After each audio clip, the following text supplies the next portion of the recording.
Hello दोस्तों, कैसे हैं आप। उम्मीद करता हूँ अच्छे होंगे और अपनी ज़िंदगी काम में कहीं ना कहीं बिजी होंगे। तो दोस्तों आज किसी में बात करूँगा ECR और ECNR क्या होता है। देखिए भाई, अगर आपके पास पासपोर्ट है तो उस पर कहीं ना कहीं या तो ECR लिखा हुआ होगा या ECNR लिखा हुआ होगा, दोनों में से कोई एक लिखा हुआ होगा।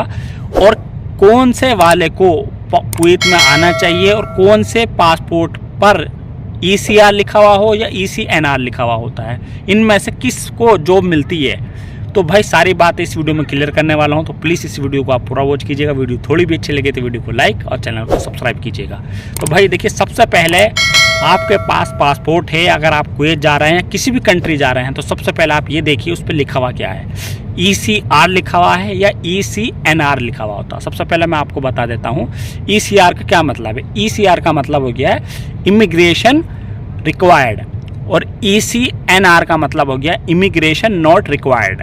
कहने का मतलब ये है भाई, अगर आप जब भी पासपोर्ट बनवाते हैं और अगर आप पासपोर्ट बनवाते समय अपने हाई स्कूल की मार्कशीट लगवाते हैं तो आपके पासपोर्ट पर ECNR लिखा हुआ होगा, यानी कि इमिग्रेशन नॉट रिक्वायर्ड।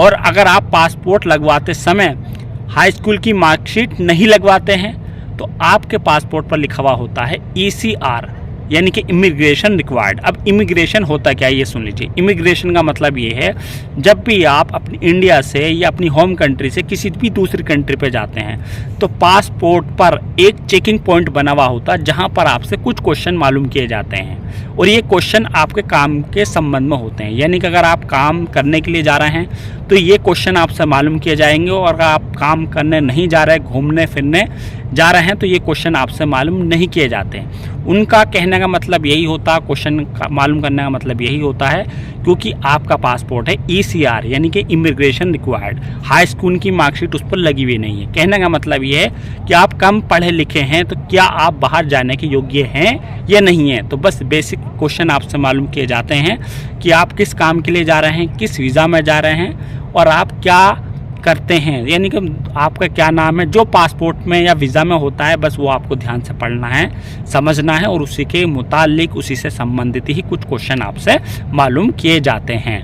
अब आगे सवाल ये होता है कि मान लीजिए आप ECR इमिग्रेशन रिक्वायर्ड वाले पासपोर्ट यानी कि 10वीं की मार्कशीट से नीचे वाले पासपोर्ट, यानी कि आपने पासपोर्ट बनवाया है और उस पर आपने हाई स्कूल की मार्कशीट नहीं लगवाई, या मान लीजिए आपने चौथे या पाँचवा या किसी भी क्लास की मार्कशीट लगवा ली है लेकिन हाई स्कूल की मार्कशीट नहीं लगी है। जो भी मार्कशीट लगी है वो हाई स्कूल के दर्जे से नीचे की मार्कशीट लगी है और उसी के आधार पर आपका पासपोर्ट बना है, तो आपको कुवैत में जॉब मिलेगी या नहीं मिलेगी। देखिए भाई, कुवैत में कोई भी आए, चाहे पढ़ा लिखा आदमी आए या अनपढ़ा आदमी आए, सभी के लिए यहाँ पर जॉब है।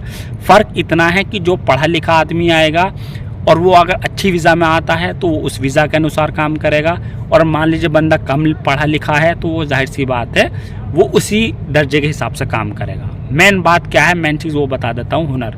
देखिए भाई, अगर आप इंडिया से काम सीख के आए हैं, आपके अंदर स्किल है, डेवलपमेंट है, तो आपको यहाँ स्टार्टिंग में किस तरीके से काम होता है, महीना 2 महीना आपको एज ए हेल्पर काम करना पड़ेगा, सिस्टम को समझना पड़ेगा, खुद ऑटोमेटिकली आप रनिंग में आ जाओगे। और मान लीजिए आप पढ़े लिखे भी नहीं हैं, काम सीख के भी नहीं आए, तो आपको हेल्पर बन के ही यहाँ काम करना पड़ेगा।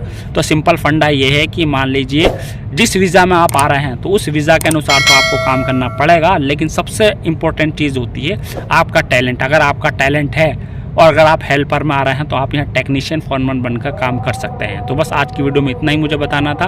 कोई क्वेश्चन रहे, सवाल रहे तो वीडियो में कमेंट कर देना। वीडियो थोड़ी भी अच्छी लगी तो वीडियो को लाइक और चैनल को सब्सक्राइब कीजिएगा। Thank you for watching.